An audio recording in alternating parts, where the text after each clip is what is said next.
talk about our research on gambling-related suicide. As Sarah outlined, we've been looking at the issue of gambling for several years now from several different perspectives, involving primarily a psychological, neuropsychological perspective. We've done research on the neuroscience of gambling, we've done research on how we can simulate some well-studied gambling effects in the laboratory with our educationally advanced undergraduates that we have at Swansea University. We've also done work more recently with groups who are likely or have been assumed to be prone to developing gambling-related problems. So we're currently undertaking a piece of research on the first ever UK-wide survey of military veterans and the likelihood or the extent to which they may be experiencing gambling-related harm. You can find out a bit more from the Twitter feed up there. But also, we've been exploring more recently, funded by Gamble Aware, for the first time in the UK, trying to get an empirical database handle on the nature and the extent of gambling-related suicide.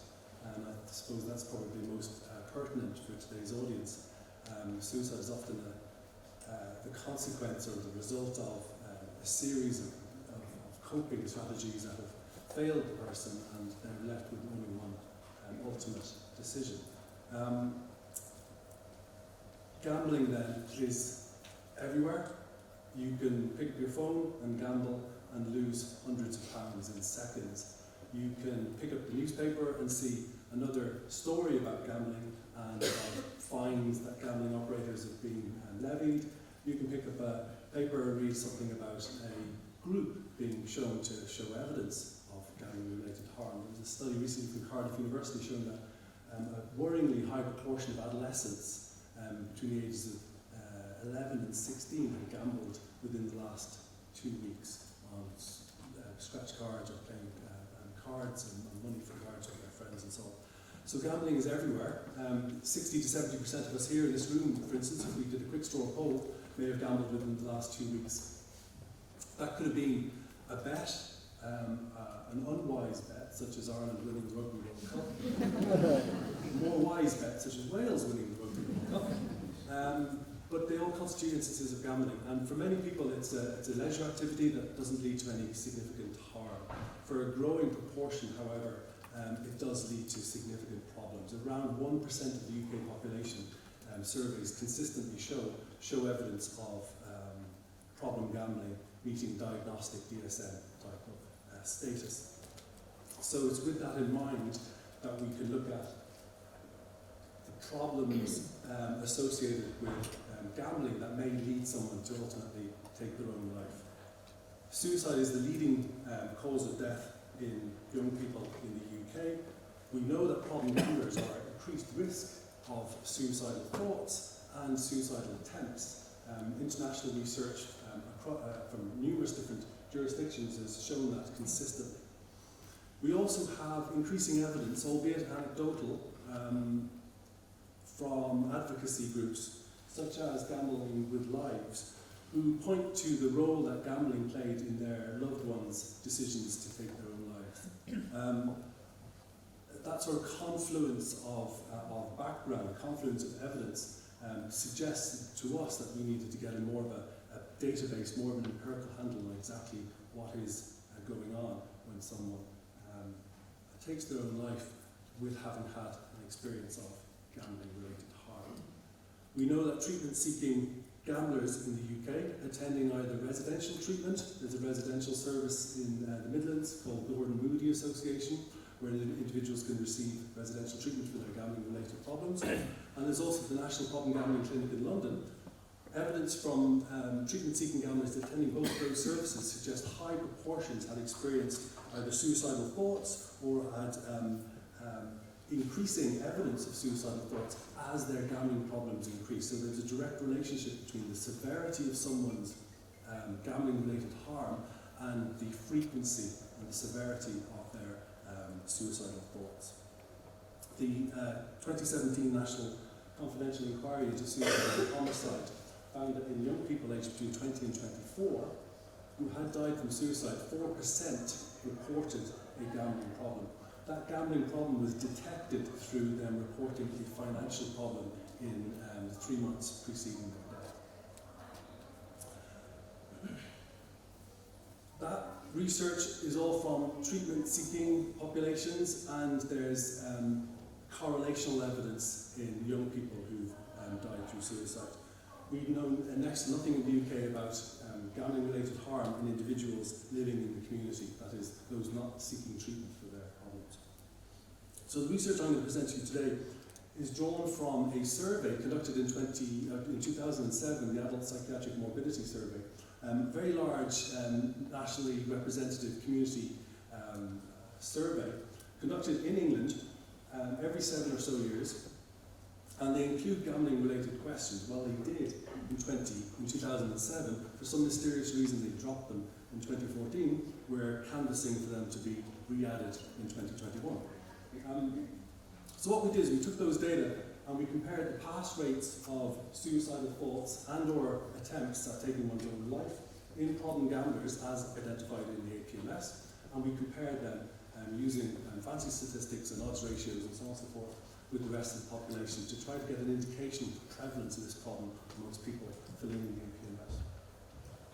We then produced models, regression models, to assess the impact of adjusting for various mental health factors and demographics and general health factors in attenuating, for instance, the relationship. So, for instance, was it more or less pronounced in people experiencing certain types of mental health difficulties? So we send our team of analysts off and they produce a miracle and they come back with numbers, and we have to analyse and interpret these numbers. First of all, the numbers I'm going to talk to you about first of all are from the proportions of problem gamblers as evidence within the AQS. We found 0.7%, just under 1% of people completing the APMS met diagnostic criteria for problem gambling. So again, that's comparable with the nationally representative survey of around 1% of problem gamblers.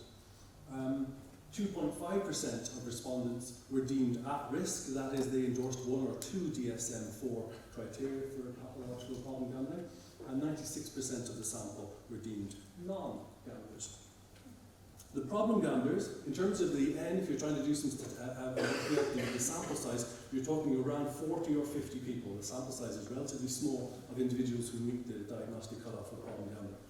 Problem gamblers, however, were more likely to be male, they were more likely to be younger, under the age of 35, they were more likely to be single and to be living in rented accommodation and have attained fewer educational qualifications.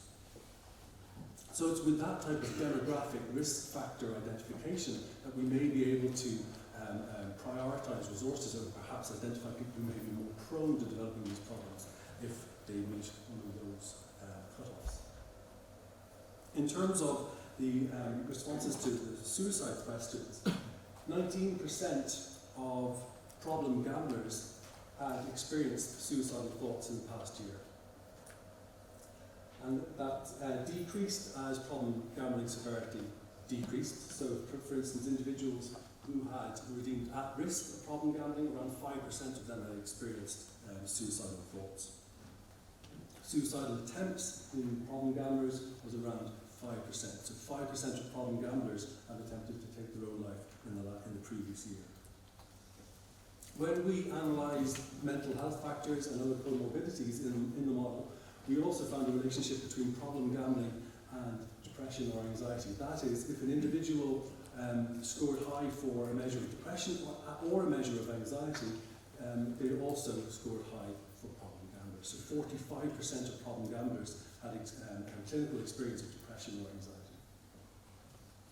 Interestingly, also, and it harks back to the point I made a little bit earlier on about financial problems, 33% of problem gamblers had either been in debt, arrears, or had been disconnected from utility companies in the preceding time. So there's often a financial warning signal, a warning sign that may indicate that there's a potential problem underlying gambling. Terribly difficult to detect, terribly difficult and stigmatized still, but a gambling problem can often be evident when a financial problem first presents itself. We did this further analysis using exactly the same data. I just want to quickly show you some of the figures from here. And we cross-referenced responses to one question in the APMS, which is a question about social isolation, which is a question about loneliness. So, for instance, do you ever feel lonely and isolated from other people? And the occurrence of lifetime suicidal thoughts, lifetime self-harm, and lifetime suicidal attempts was higher in problem gamblers who had endorsed very often in response to that question. So problem gamblers felt more isolated and lonely and isolated socially from other people, and that predicted their suicidal thoughts, self-harm, and attempts. It's slightly more moderated when it came to non-suicidal forms of self-harm. And again, just to reiterate, that's lifetime experience. The graphs I showed you a little bit earlier were past year. This is lifetime.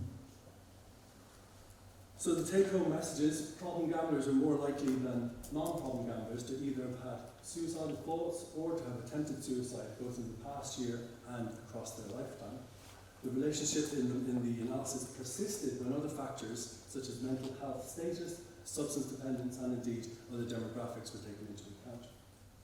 Overall then, around 5% of those who had attempted suicide in the past year were problem gamblers. Associations were detected between problem gambling and suicide attempts and perceived loneliness. We suggested that's mediated. We didn't do a mediation analysis or so on, but we suggest that there may be a role for social isolation and perceived loneliness in mitigating some of this gambling-related harm. As is the want of every academic doing a presentation, you have to then give a load of limitations to what you just discussed. The APMS is very old, it's 2007, some of the data were collected in 2005. It was restricted obviously to residences only in England, so individuals in other supported forms of accommodation and so on and so forth wouldn't have completed the survey. The sample size ultimately that we used to determine our analysis was relatively small. We had around 40 or so problem gamblers in total of the 7,000 or so who completed the APMS. And obviously it used DSM-4 diagnostic criteria. The DSM-4 diagnostic criteria is simply being replaced by the DSM-5 diagnostic criteria, and hence a more robust contemporary analysis is needed. The gambling landscape has obviously changed considerably in the last 12 or so years. You can gamble worrying amounts of money just by using your smartphone. Availability of those options simply weren't around back in 2005-2007. We need a greater deal of research on this, more research on this, in particular longitudinal research is needed on this link between gambling and suicide. When people talk about categories of individuals, it's entirely possible that people can move between problem or harm, gambling-related harm categories. So, for instance, someone who experiences gambling harm at one episode may move out of that category, may receive treatment, may fit in between. Longitudinal research is needed to detect that. The UK has nothing on that so far. It's shocking. Finally, I'd like to thank my collaborators and colleagues, Anne John at the Swansea University Medical School, Heather Wardle, who is at the font of all knowledge when it comes to all things gambling in the UK, and Sally McManus, who is the APMS. She actually designed and ran it and analysed it. Pleasure to be involved with her and to have the funding and support of Gambling Aware. It's incumbent upon me now, I think, to indicate or to signpost where potential sources of treatment can be found. So Diana Yarth, who works for Addiction Recovery Agency, is just going to briefly run you through some of the treatment options available.